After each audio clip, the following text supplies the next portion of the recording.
Okay, it's time to begin. Testing, 1, 2, 3. Good morning to everybody. Happy Father's Day to you daddies. Isaiah 47.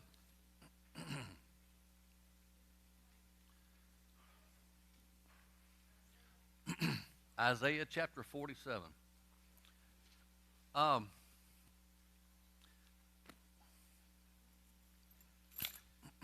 I hope that you have sort of seen the teaching style of the prophets, particularly Isaiah, since we've been with him for an extended period of time. And some of the ways in which the prophets will express certain concepts. And what I'm talking about is when you're reading a prophet like Isaiah, you need to always ask yourself the question, particularly when we get into these prophetic utterances, who's speaking? Now, I know it's God's word. God is the author of it all, right? But in the context, the prophet will weave in and out of different speakers. Like you might have, thus says the Lord, okay? Then there will be a switch, sometimes without you even knowing it, to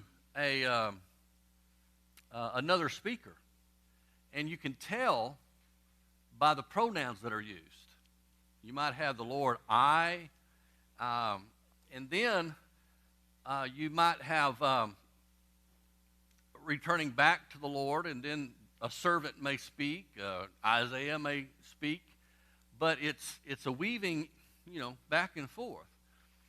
And the reason I'm spending time us reading this is for you to get a sense of that, because it's unfair, I guess, to Isaiah for us to read it flat without experiencing and knowing the way that he's presenting his message.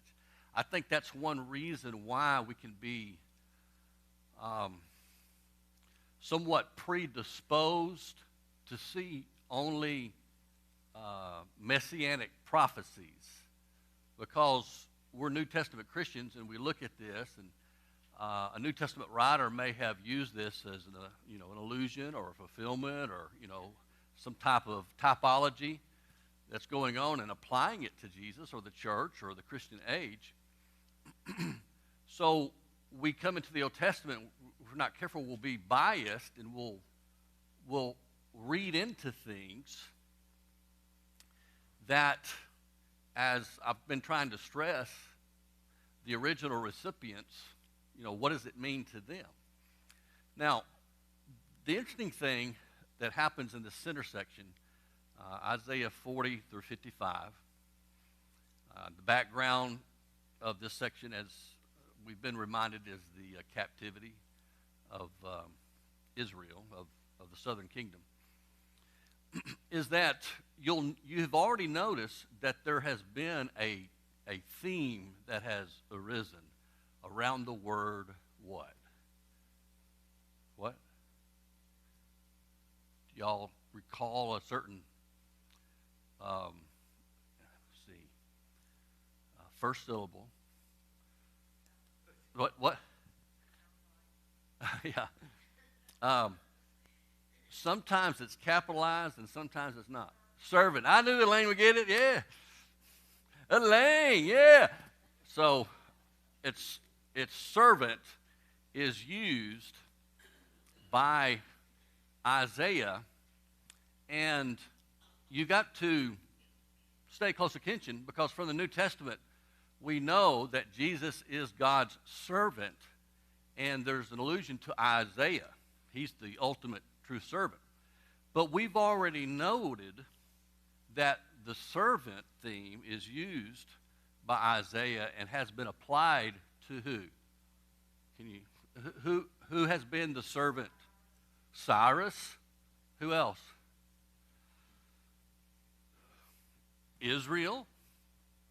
Um, we've also have read that Cyrus is called the anointed of God. So what I'm saying is be careful about reading into things too quickly. Let the New Testament make its applications, but understand that there may be various ways in which the New Testament writers are making the application. So when we're reading this section, there is that interplay that's around the word servant. Now, what's fascinating with what Isaiah does, he does this in the first part of Isaiah 2, where he talks about the king, the good and the bad king, and then we have the ultimate king. You know, so Jesus is always here. You know, it's kind of like it's a trajectory, but you're dealing with what is now, okay? The kings of Israel, Ahaz, Hezekiah, you know, all the different situations. But in the background, Isaiah has this under theme of the perfect king, okay? Here in Isaiah 40 through 55, we're going to see that the same type of presentation is occurring, that we have the rise of a perfect servant as well. Isaiah, in the first part, is talking about, you know, you have in the background this king. Every king has failed. Well, in this section, every servant has failed. It's not the servant that God wanted. Yeah, God uses Cyrus to punish for sin, then he turns around and punishes other nations, and he used various people to achieve his purposes. But Israel never became God's servant. You know, Cyrus isn't God's perfect servant, is he? No.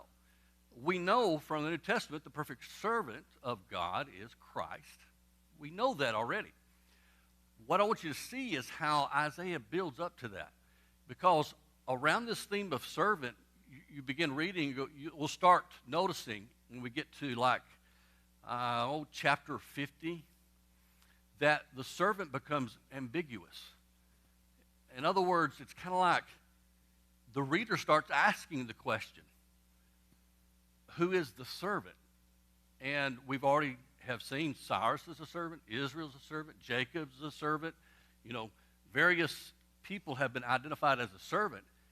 Then it's going to become like the servant isn't identified.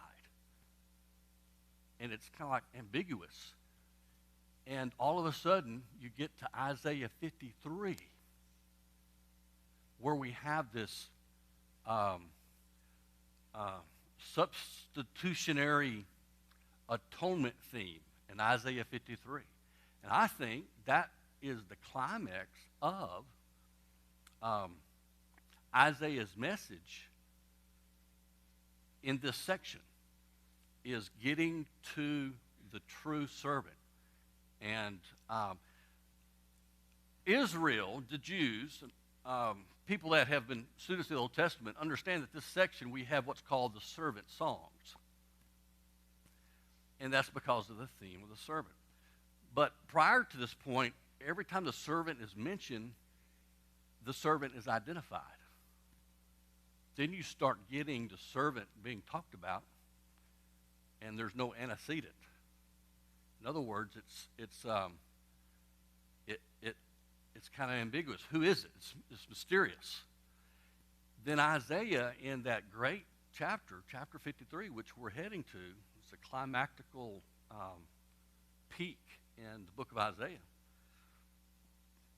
where we start noticing more particulars about the servant. That's why we call him the suffering servant. We find out that his death impacts both pagans, Gentiles, and Jews.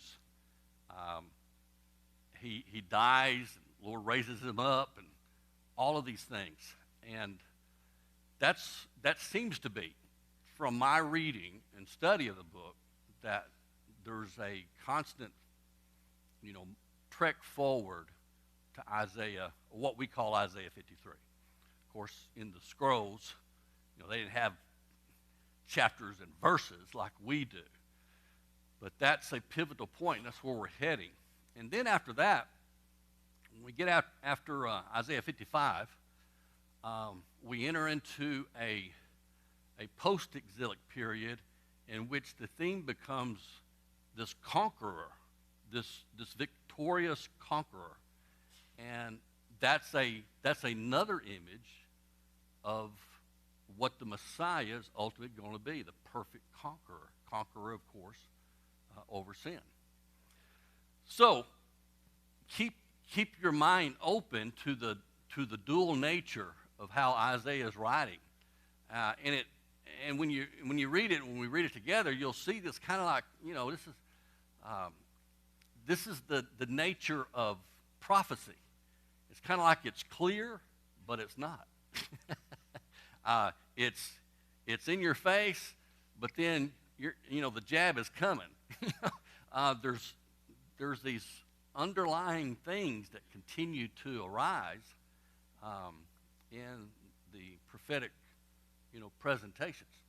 So, chapter 47. Isaiah has emphasized several times the downfall of Judah's captors, the Babylonians.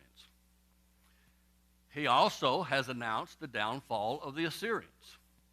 And the thing that separates God from any other supposedly gods or divine being is that God has told everyone beforehand what's going to happen. So when Isaiah writes, he emphasizes, God says, when these things happen, that you see and hear, the things that I'm telling you, when they happen, you'll know that I am what? I am God. I am the Lord. That's what separates God from all these false soothsayers, sorcerers, or whatever of the pagans. Okay? They don't really know the future. I mean, I can guess some things and get some things right, on probabilities maybe, but the specifics, the person, all these things that are prophesied by Isaiah way beforehand, before even some of these people have been born, are things that Isaiah uses and God uses to establish his divinity, his separateness. So here in chapter 47, he is mentioning the downfall of Babylon. We can look from historical perspective. We know Babylon fell, and the Medes and the Persians took over, and it is by the Persians that Israel is allowed to return to their homeland. Isaiah has already said that when you return home, all your expenses are paid. Didn't he? He said, all the material that you need to rebuild will be given to you. Not only that, but you'll be given security and protection, and you won't have to pay anything back. And this has all been stated beforehand. And we read a portion of Cyrus's cylinder last time we were together to show his, different political position and how they dealt with people who were captured. They had a different philosophy. The Persians allowed captive people to go home, and based upon that benevolent act, they believed that the people would be faithful to Persia. They were, it's not that Persia was such a great nation. They had their evil dictators as well. But it was a change from what had always occurred beforehand. Captured people were always taken into captivity to be slaves. But this time, people were captured, cities were conquered, and Persia had a different view on how to maintain unity in the kingdom. They were basically, I think, the forerunners of Rome. Rome had a similar thing they established their power through fear of Rome. They kept the peace. But the Persians, allowed captives to return, and you would have to think this is actually a wonderful thing. Thank you, Cyrus. But it was all of God. All of Cyrus's victories, the things that he was able to do, he thought it was by his God, but it was the God of heaven and earth that gave him victory. Come down and sit in the dust, verse 1, O virgin daughter of Babylon. Understand, the prophets are very graphic. We'll use, words like a harlot, prostitute. Some of the, language that we would deem offensive is covered up by the translators. Usually when genitalia is mentioned, the translators will use a metaphor of covering feet or something else, loins, something that's not as graphic as the Hebrew is. The Hebrew is very visual and graphic. And when God talks about the harlotries of the nations, it's really, eye-opening. It's kind of like covering the ears of your kids and eyes. Don't hear this, don't listen to this.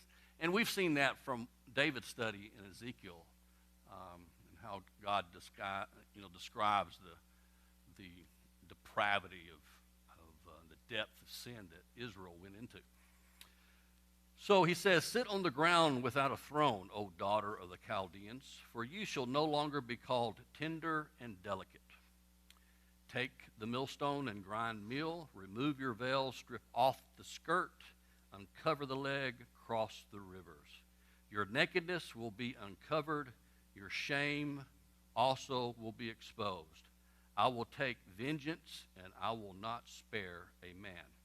Now, understand some of the background, this image of the virgin daughter of Babylon. Okay? You think about those of high estate in the nation of Babylon, the princesses of the king's court. When they crossed a river or a body of water, how do you think they did it? The princess comes and says, Dad, I want to go to this country and, have some fun over there. And Daddy goes, okay, here's my credit card.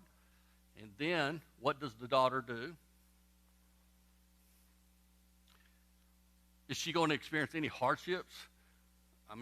It's going to be the best. She's going to get across the water safely in a nice, boat, ship, people protecting her, probably people in the boat that are fanning her. It's the idea of, opulence. She doesn't have a care in the world. This is opposite of what what God is saying about the virgin daughter of Babylon. If you wanted to go across to somewhere else, if you were a woman of high state, you were taken care of. But if you weren't a part of that crowd, what did you have to do? Get over by any means possible, which would probably be swimming. Not only that, but this princess is dressed up to the hilt, showing her opulence, right? But when the virgin daughter of Israel crosses water, how is she crossing? She's naked. She has no possessions. She's not opulent. Not only that, she has the humiliation of others who are probably watching her in her shame, crossing the water where she wants to go. See, it's those kinds of things that when we read Isaiah just kind of flat, and this all kind of sounds like, it's not really. We got to slow down because it's very graphic imagery and pictures. God is talking about the downfall of Babylon, but he's using the princes, that represents the opulence and the beauty and everything that's praised. in the metaphor of the virgin daughter of Babylon. Go ahead.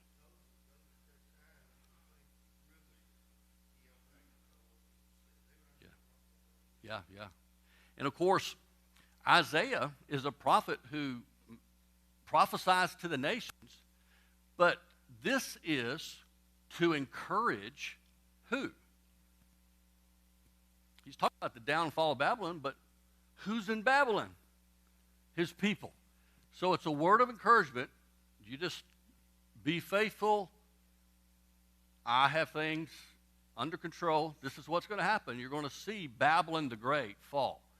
And this is where, not the only place, but how Babylon becomes that figure, like in the book of Revelation, of the symbol of the downfall from opulence, pride, all of that to, the pit.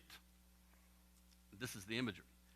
He says, you're going to be working like a person that did stuff for you. Do you think the princess, the virgin daughter of Babylon, went out and did any manual work? No. Her life is going to change. It's going to shift. So the veil is going to be stripped off of her. The skirt, her legs are uncovered. These are pictures of shame in ancient cultures. He says, your nakedness will be uncovered, your shame also will be exposed. I will take vengeance, will not spare. Our Redeemer, the Lord of hosts, is his name, the Holy One of Israel. Sit silently and go into darkness, O daughter of the Chaldeans, for you will no longer be called the Queen of the Kingdoms. I was angry with my people. This is God now. He's shifting from his thoughts, about the downfall of Babylon. He's going to now tell us the reason why his people are in captivity. He says, I was angry with my people. I profaned my heritage. I gave them into your hand. You did not show mercy to them. On the aged, you made your yoke very heavy.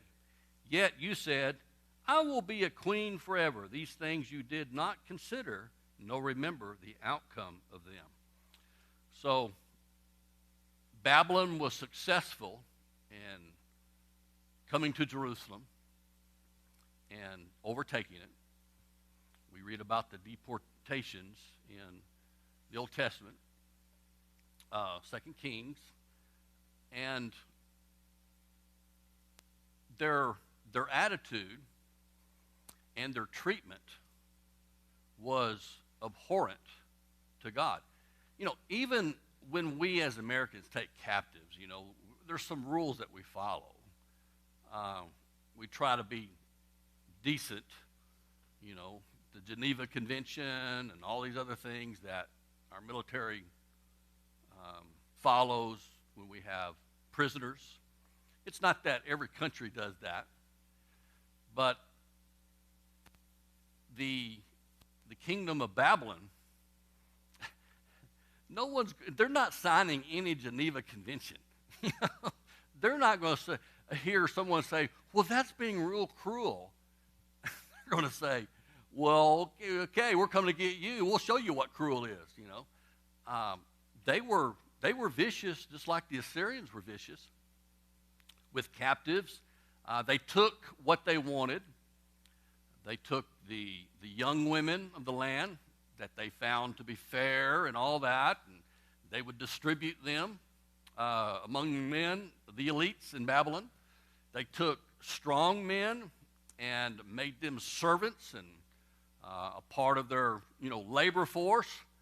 They would take others who had a sense of ability in them, like Daniel and others who they trained to be servants to the highest up in the empire.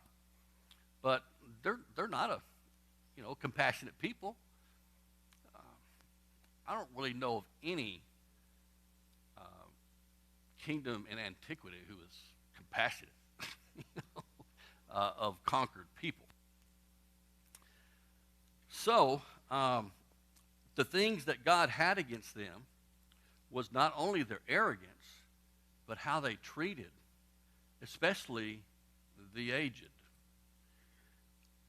What is one of the themes that you read in the prophets, Isaiah, that's become a metaphor, it's even in the New Testament, about a group that represents a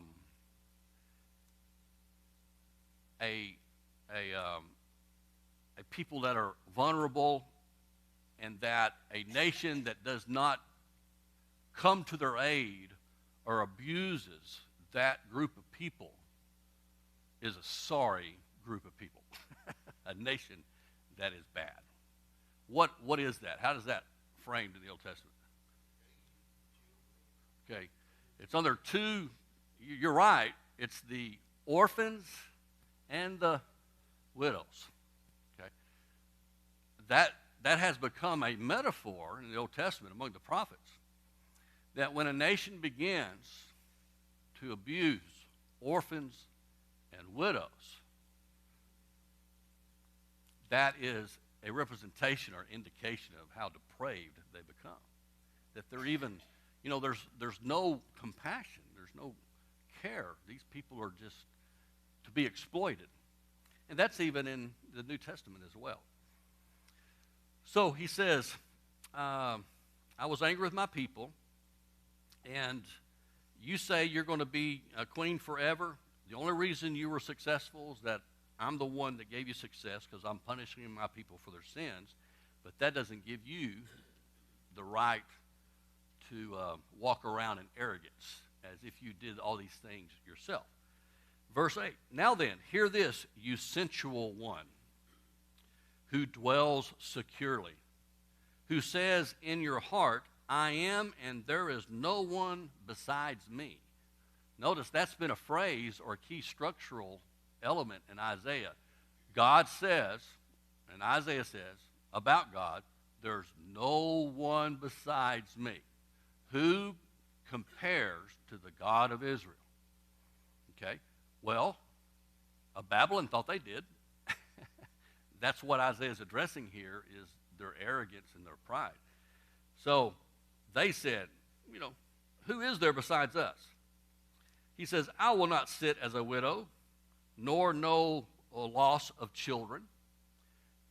In other words, these are figures of mourning, loss of children, loss of husband. They were signs of mourning. And metaphorically, Babylon says, that's never going to happen to me. I'll never be a nation who mourns because of loss. Okay, you see how it's getting set up? He says, in spite of your many sorceries, in spite of your great power of your spells, you felt secure in your wickedness and said, no one sees me. Your wisdom, your knowledge, they have deluded you. For you have said in your heart, I am, and there is no one besides me. But evil will come on you, which you will not know how to charm away. This is an interesting statement. He has already acknowledged that they depend on spells and sorceries and the actions, incantations of their particular pagan practices. But when it begins to happen, and the forces of the Medes and the Persians, of course, Babylon's conquered kind of secretly at the beginning, but then when Babylon is conquered, and it's obviously their defeat, they're not going to be able to run toward their sorcerers and all these people. They're going to be running too. It's kind of like you really know someone. If these people really believed in what they believed in, then they would have faith to the end in that which they believed. But as soon as something happens, the ones who had the position of ministering and prophesying and doing all this to the pagan people, they're going to be the first ones lickety-split, that are trying to escape. So Isaiah says, they're not going to help you. Your disaster will come suddenly. Verse 12, stand fast now in your spells and in your sorceries, which you have labored from your youth. Perhaps you will be able to profit. Perhaps you may cause trembling. You are wearied with your many counsels. Let now the astrologers, those who prophesy by the stars, those who predict by the new moons, stand up and save you from what will come upon you. Astrology was invented a long time ago.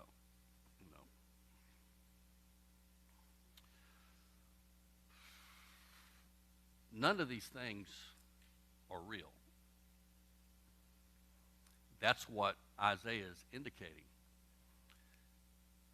Reading the signs of the zodiac is not going to help you when the enemy's at the gate. These idols that you have, that have been wobbly and you've nailed down to make secure are not going to be able to defend your city. Your wise ones, the ones whom you deem have a spirit of the gods, will not be able to save you and give you any message of hope except one, and it would be run. That would be it. Anyway, you are wearied with your many counsels. They do all the things. They go to things. This is the picture of vain, doing that which is vain, useless. Vanity of vanity, says the preacher. This is an example of it. How many people go to different things trying to seek answers for this and for that, and they go here, they spin with all the counselors. And we're a nation now, counselors. I have nothing against the counseling and therapy profession. I think they do some good. But whatever happened to the counsel of God for our lives? Some of the mess we're in is because we sin and we won't get out of it. So we look to someone to say it's okay, and help us deal with the consequence, maybe of, guilt and things that I think are built into our psyche and given by God that might be a warning sign. I think the first counselor we ought to seek is God. And so, but, the Babylonians do what, pagan people do. So he says, behold, they become like stubble. Fire burns them. They cannot deliver themselves from the power of the flame. There will be no coal to warm by, nor a fire to sit before. So have those become to you with whom you have labored, who have trafficked with you from their youth. Each has wandered in his own way. There is none to save you. You see New Testament allusions here. So, chapter 48. Any comments, observations? Go ahead.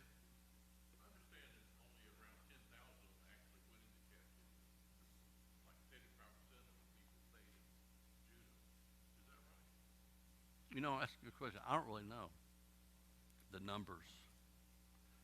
I don't know. David, you have any idea about the numbers? Yeah.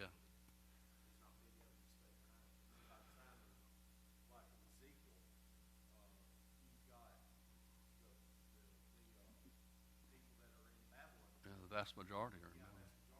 Jeremiah is there when he sees the city destroyed, but that's before the final carrying away. Yeah. Is part of probably the second carrying away. So there are some that are there, but after that destruction of Jerusalem, it's just Yeah. Now, there were 3 deportations. So, the first deportation, some were taken, others weren't. You had a second one, and the third one. Yeah, he did. In the second, yeah. Go ahead. But the third carrying away just took care of the rest of it. Yeah, I don't know how many were left in the land.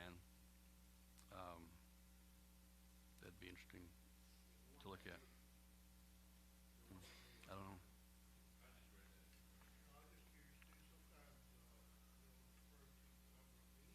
Yeah, yeah.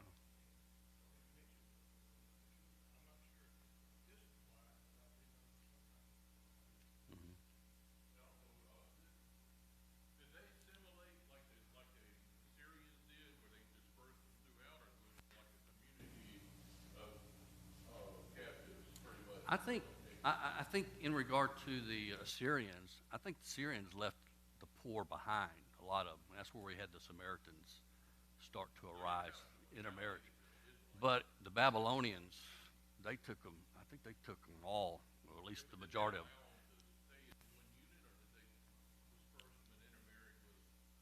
them. Um, I think, well, from my understanding, is they were taken in captivity and dispersed to various, you know, families or whatever, or slaves. That's who they were.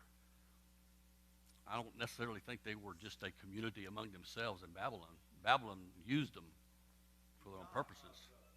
The religion of Kabbalah, which is a Jewish mysticism Mm.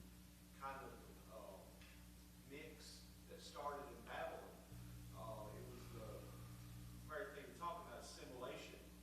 They wanted to mix the paganism that they saw in Babylon with what they'd grown up with the truth of God. And so now you've got the spectacle of the former entertainer Madonna going into Kabbalah and calling herself Madge, and she's going off with all that wackiness. But it was as a result of those Jews that were in Babylon wanting to get along and actually settle instead of coming back. Not everybody came back. There was a significant number that stayed behind the Babylon. All right, questions? You know, Yes. something that stands out to me in this Mhm. about the many, in my translation, I read a New American Standard, says you were wearied with your many counsels. Mhm. You know, and that, I think in my generation especially, is quick to go to the internet Yeah. for and what people don't realize is big tech realizes what you're into, and they only feed you that, right? So we get in this echo chamber, and we hear the same things over and over and over. You're great. You're doing the right thing. You're doing this. When we may be completely wrong. I think you hit the Yeah. nail on the head. Whatever happened to the counsel of God? Why do we not consult that? Well, that's one of the things, questions of the rise of AI, is that in the development of AI, when you ask a question, where are they getting the content? You know, concerning like if you ask a question, is it all right for us to you know, do this or that? You know, moral things, or you know, you're going to be given an answer that will, yeah, that'll support an answer that will support whatever the prevailing view is. Culture. Yeah, the programmer said. So, you know, seeking counsel. You know, it's interesting. We're getting students who are using AI to write papers. And I said, what? What? So, but it's obvious that it's not them. It's one of the telltale signs, because they don't write that good. But now we have to have programs to catch students using AI. You know, it's just, can't we? I don't know. It's frustrating as a professor. Our youngest son, Jonathan, has an AI program that he actually asked AI to produce a devotional talk delivered by a preacher in Churches of Christ. And you would have thought that it was one of our brethren. Oh, yeah. For the vast majority of it, it was good. Yeah, there are some parts of it that, you know, but still the vast majority of it, I mean, some stuff AI does is really on target. It's kind of scary, though, too, man. Yeah, it is. Did you hear about the lady? Well, maybe we're getting off. You know, AI called a particular lady, and it was the voice of her daughter demanding, you know, money, as if she was being held hostage and stuff. But it was AI. Somehow they got the voice of the daughter or something, and it duplicated the sound, and it sounded, the mother said it sounded just like her. They're trying to get extort her with money. She went to Congress, before Congress, and gave a warning. That's kind of scary, man. Stuff like that happen. Well, you know, the movie 2001: Space Odyssey predicted Yeah, all this. yeah. The rise of machines too, you know. Not only that, when I wrote AI, that question, I like the advanced Rick game better than a lot of the Church of Christ people did. No, but my point is, we just need to be careful where we're getting our Yeah. counsel from. And I know people that do consult their star signs, you know, and all that stuff. I think it's humorous personally, not that I participate, but if I ever run across it, I think it's humorous to read, you know. But there are people that swear by that, and they live their lives based on that. There are people today that live their lives based on counsel they find solely on the internet. Yeah. And that's dangerous. That's not a place to be. We need to make sure that we're focused on getting our counsel from the Word of God. Because this is plainly what they Yeah. have lost. Now, this is the prelude to all this. I mean, these sorcerers, counselors, all that, you know, are the go-to for information, guidance. All that. Yes.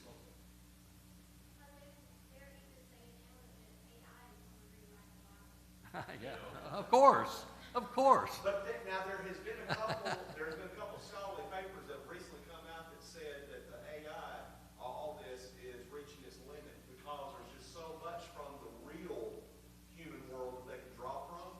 And now we're seeing indications that AI is not as this big monolithic problem as was cut out to be. Well, you know, Ahaz probably wished he'd got their counsel, you know. And Yeah. the counsel he got was from a meeting in heaven when they gave the lying prophets and said, yeah, go ahead. Yeah, yeah. And, you know, I mean, God's behind a lot of this because he said they'd rather believe a lie than to believe. Yeah, that's the point. A lot of seeking counsel is just to confirm or affirm what I want to be or what I want to do. When we turn it to seek God's counsel, that's something altogether different.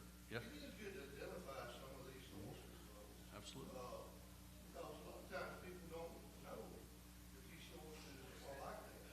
And so just bringing it up and Alice referred back there, whatever it is, whether it's a guy or whatever it is, we need to make sure if it conflicts with God's word is always get always there. Yeah.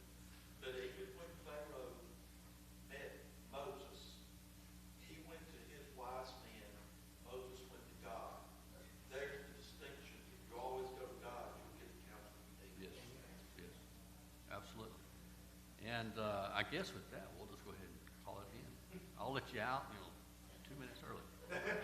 Beat that, man.